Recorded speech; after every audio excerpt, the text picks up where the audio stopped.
Bonjour mes amis, and welcome back to the Tongue Tied for the Love of Languages podcast. I'm Tyler. I'm the host and creator and editor and content manager and whatever other hat you want to throw onto that of the podcast. It's been a long time since I've recorded anything here. And before that, I only ever recorded one thing, and that was back in May of last year, 2020. Now it's September of 2021.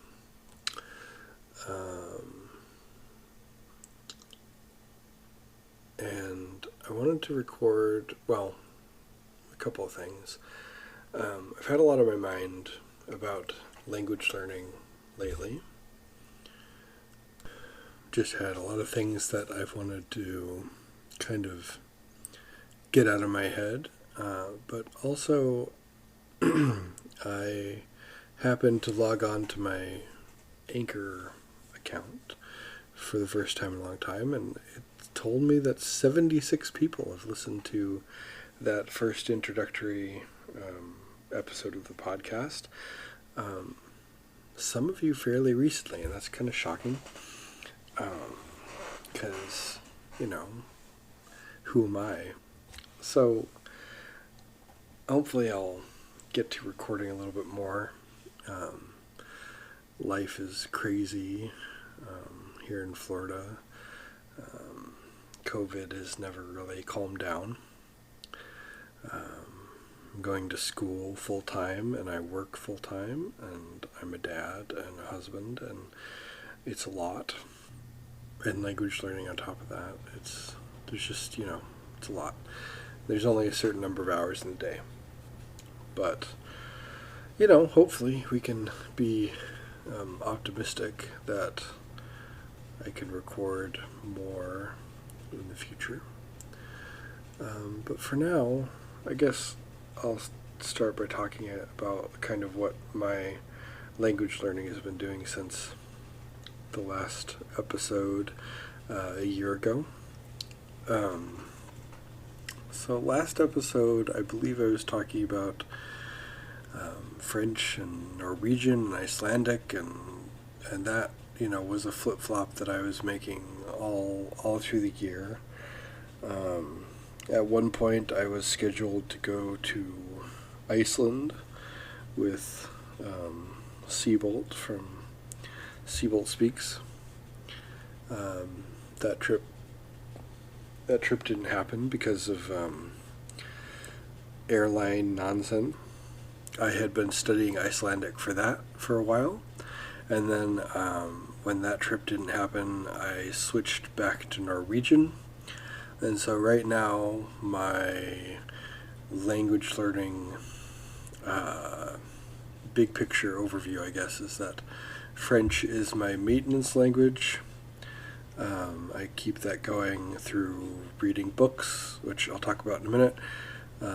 I talk to my friend in Paris,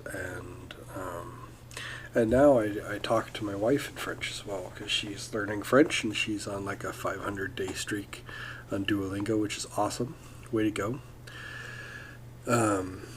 Norwegian is my main language that I'm studying, and I'm using Duolingo and Drops and Memrise and Bluebird, and all the apps that I use are pretty much targeted at Norwegian. So my Norwegian is getting pretty good. I can hobble my way through a news article. I can watch shows on NRK with subtitles and get the gist. I can't pick up the nuance, but I can get the gist. I just recently discovered a podcast on NRK. It's a cooking podcast, which has been great. I can understand quite a bit of that, and I'll talk about that maybe in a minute. I don't have a dabbling language right now, because that's pretty much all I have time for. With French, I speak to my friend in Paris.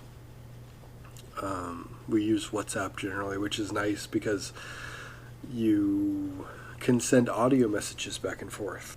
You don't have to like schedule a sit-down time to have like a Skype call or something. You can just send voice messages back and forth throughout the day, which is nice. I'm also reading the Goosebumps book series in French, which is called Chair de Poule. Right now I'm reading Les Malédictions de la Momie, which in English is the Curse of the Mummy. And these are great books to read as a language learner. They're simple. They're at about a second or third grade reading level. Some of them are at a fourth grade reading level. But they're pretty simple. The storyline is not very complex. And it also has dialogue, which is nice. So I've learned a lot. It's also a great exercise for learning past tense forms, passé composé, and simple past tense in French.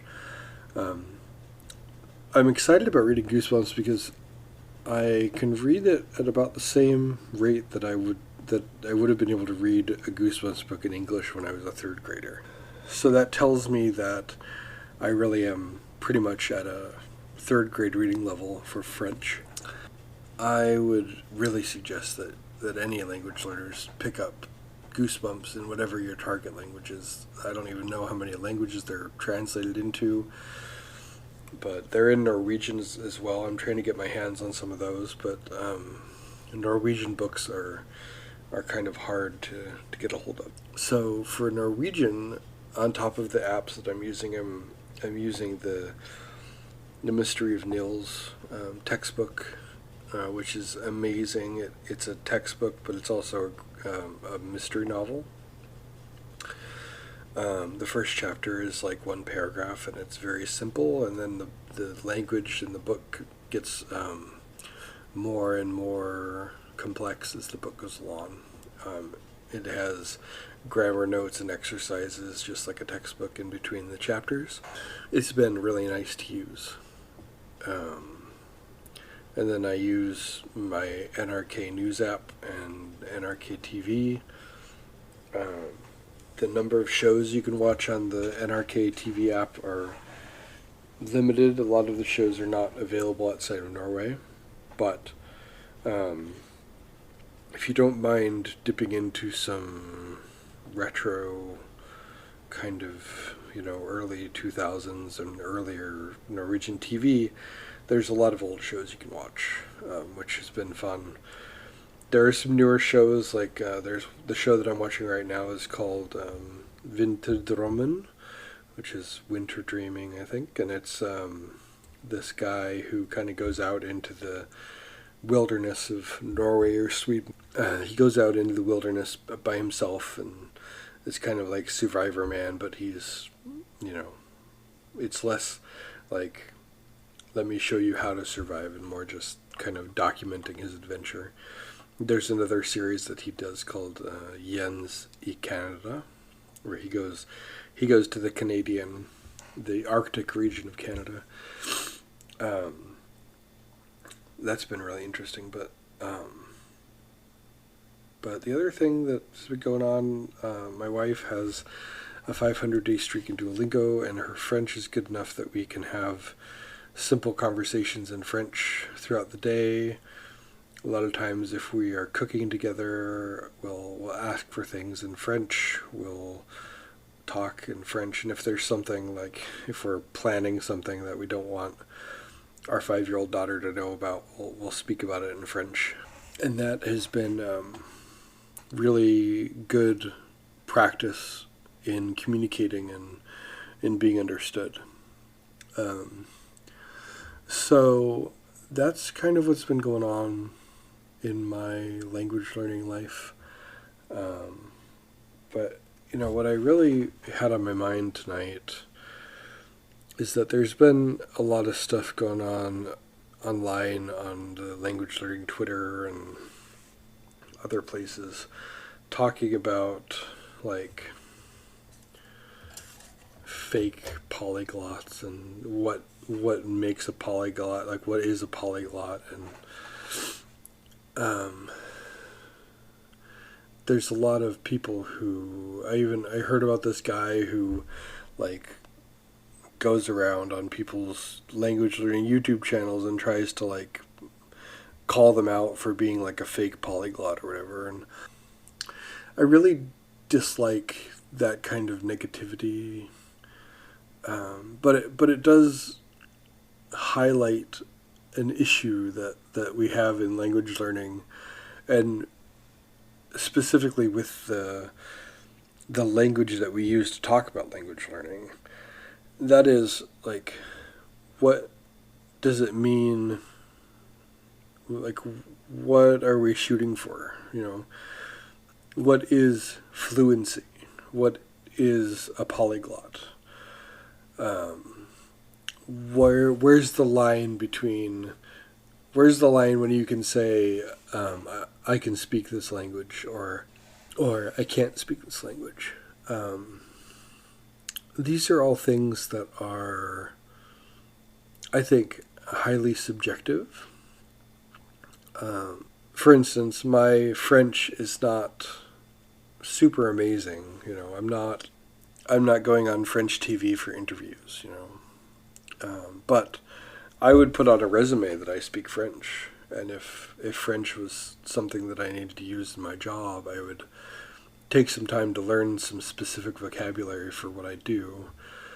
You know, I consider myself conversationally fluent, but that's even a vague term because, like, okay, let's take a step back. What is fluency? What does it mean to say that you're fluent in a language? I think fairly generally, the language learning community doesn't use the word fluency very much because it's a vague term. It's not well defined. If we look up the European Framework for reference for languages, the CEFR levels from the Council of Europe, which is kind of the standard for Western languages, for what your language level is at. You just go to French. Let's just look at this. The way that the CEFR works, and it's not, you know, this doesn't apply to Asian languages as much. I think it's a framework. It's not a rule system, right? But it's broken down into 6 different levels: A1, A2, B1, B2, C1, C2. And then it's also broken into listening, reading, spoken interaction, spoken production, and writing. Those are all different skills. You can be very highly competent in writing and reading and writing French and not be able to speak it. Just like you can be very competent at speaking your native language and still be illiterate. You know, they're different skills that use different parts of the brain. So, but if we just look at, let's just look at listening, right? The A1 level says, I recognize familiar words and very basic phrases concerning myself, my family, and immediate concrete surroundings when people speak slowly and clearly. I have that in Norwegian. I can talk about myself, I can talk about my family, I can listen for things like that if they speak slowly. I'm A1 in Norwegian, easily. I'm probably A1 in Icelandic. A2 is a little bit higher than that. I'm definitely A2 in French. I can understand phrases in the highest frequency vocabulary related to areas of most immediate personal relevance. But if we go all the way, so here's the thing with fluency. Like, you know, people are always talking about, oh, I want to be, you know, like I want to be C1 or C2 in my target language. That's great. That's a really high goal, and certainly if you have the ambition to be like an interpreter for NATO or the UN or something, like you need to be at that level, right, in multiple languages. But let's look at what this actually says for C2, which is the highest level. It says, I have no difficulty in understanding any kind of spoken language, whether live or broadcast, even when delivered at fast native speed, provided I have some time to get familiar with the accent. Right. So I'm going to say that there are people who are native English speakers who are not at C2 level. And there are certain situations in which I wouldn't be at a C2 level. For instance, like, put me in a room full of teachers or, behavioral health professionals, and, I'm C2. Put me at Comic-Con, I'll hold my own. I'm C2 at Comic-Con. Put me in a room full of airline pilots or neurosurgeons, I'm not C2. Like, to be able to understand everything that's spoken, live or recorded, that's a lot. To get that in your target language, that's a lot of work, and experience. I would guess that a lot of people who get into translation, in live translation, have trouble being at that level all the time. What does all this mean? Like, what does it mean to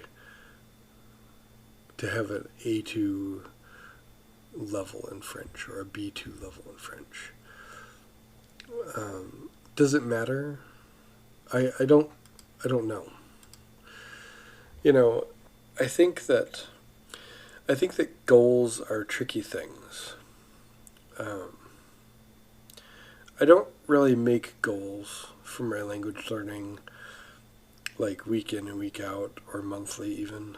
I have extremely long-term goals that are mostly ideals. For instance, in French, I want to be able to read the great works of French literature. I'm not there yet. I want to be able to have a conversation in French about the legacy of Napoleon Bonaparte in French. I'm not there yet. Those are my goals in French. I don't really make weekly or monthly goals because life is too unpredictable for me, and the disappointment of not meeting goals is counterproductive enough for me that I find it's better to just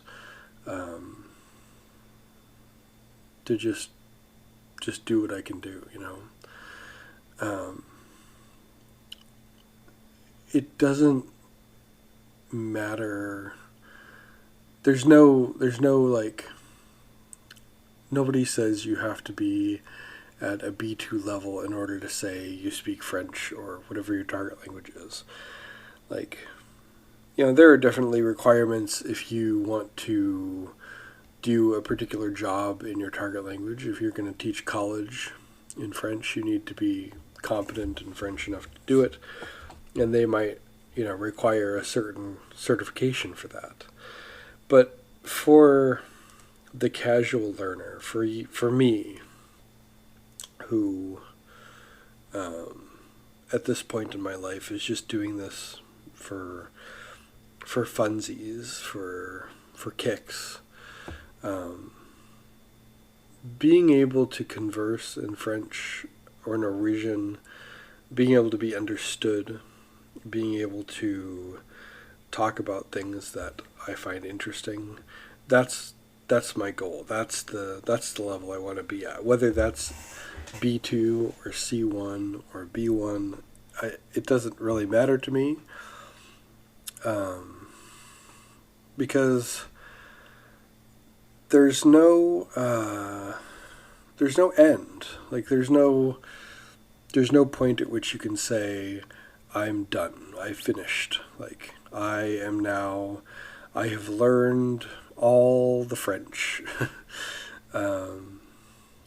Because you'll never learn it all. Like, I'm a native English speaker, and I've been learning English for 37 years, and I'm fairly well spoken and fairly well read, but I'm still learning about English.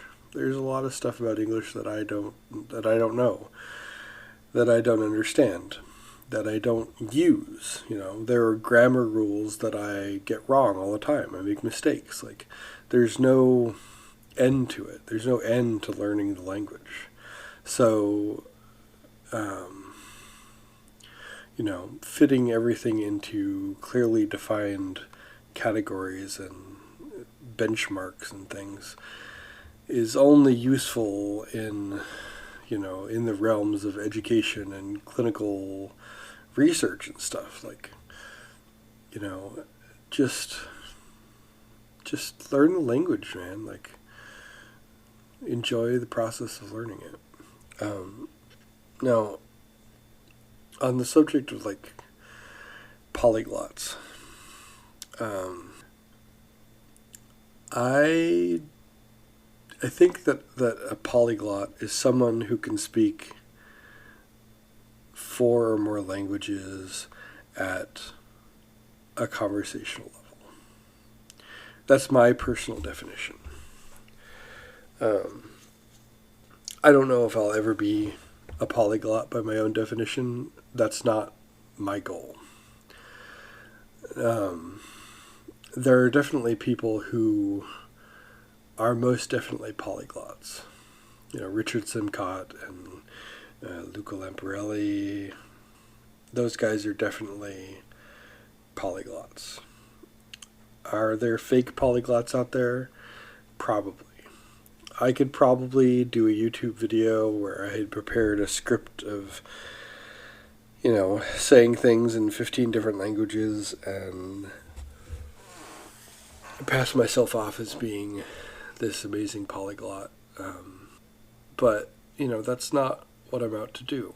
My desire with being on Twitter and doing a podcast and doing a YouTube channel is to offer my experience and my voice when it comes to language learning.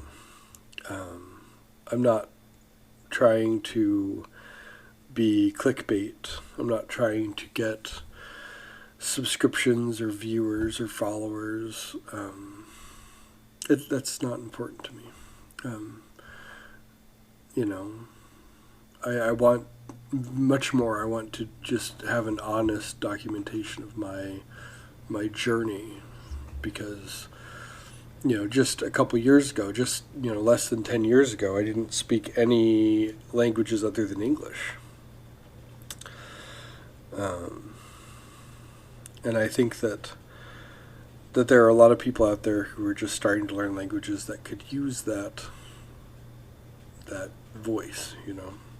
I think that the debate and the argument about like what is a polyglot and what isn't a polyglot is not important. And I think the only reason that I wanted to talk about it tonight was just kind of say, who cares? The people who are out there who are polyglots are immensely inspiring to me.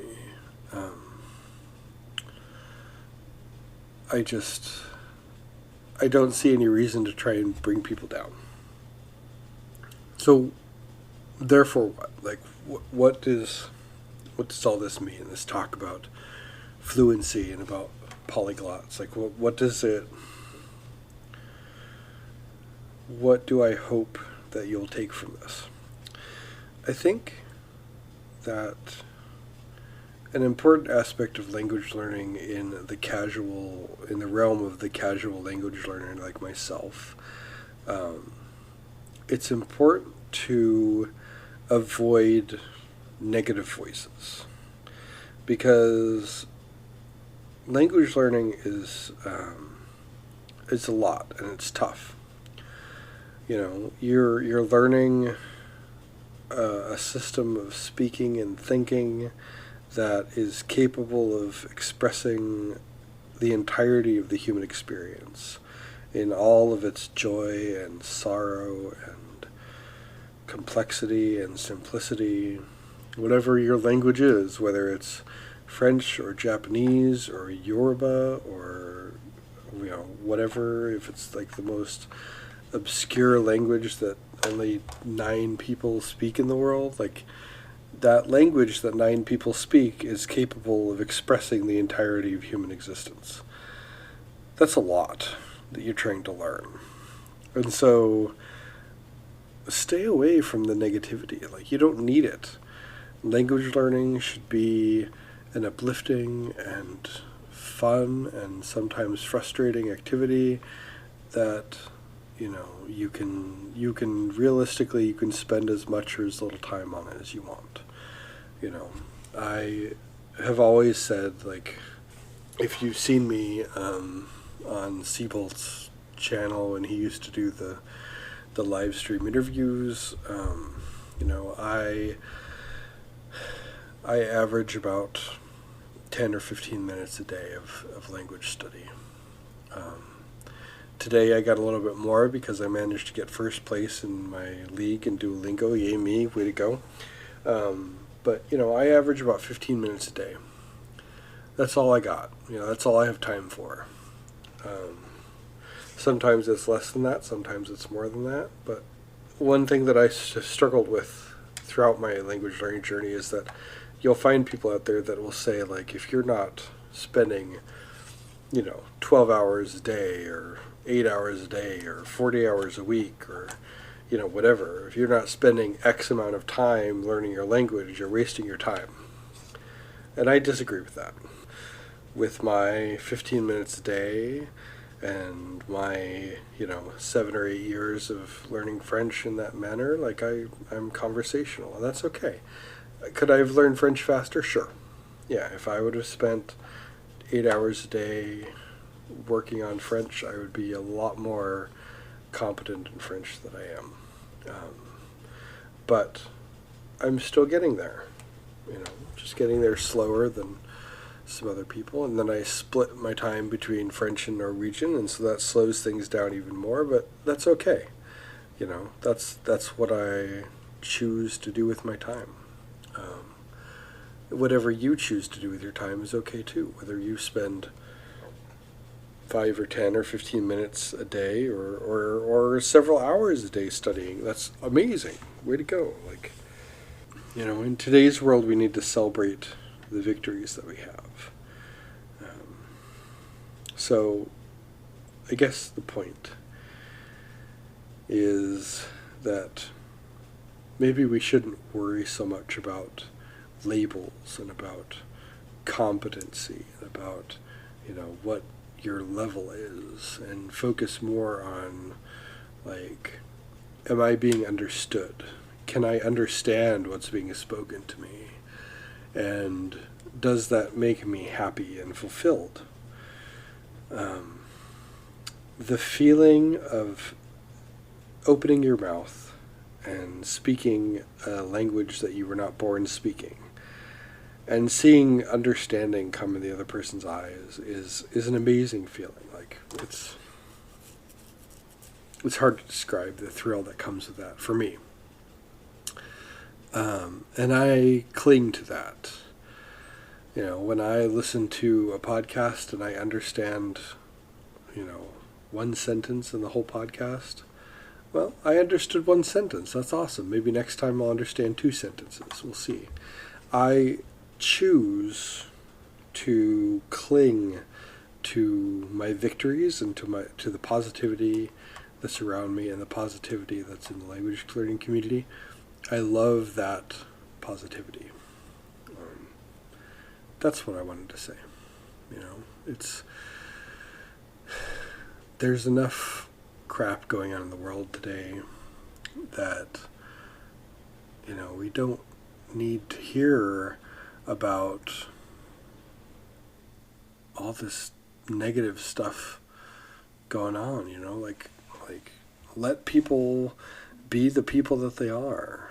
There's no need to attack them. You study your language the way that you're going to study it. Let me study it the way I'm going to study it. Let Richard Simcott study it the way that he's going to study it. Let's all lift each other up instead of, point fingers and say, well, you're fake and you're not doing that and maybe you're not doing that. Let's learn from each other. Let's build each other up.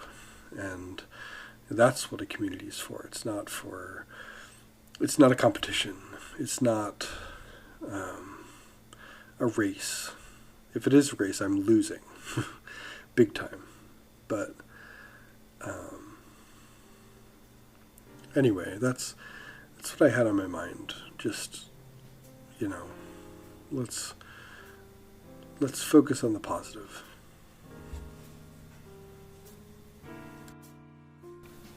Thank you for listening. Please follow me and leave a review if you can on your chosen podcast service. You can also follow me on Twitter @TideBlog. Other links and social media are in the show notes. See you next time.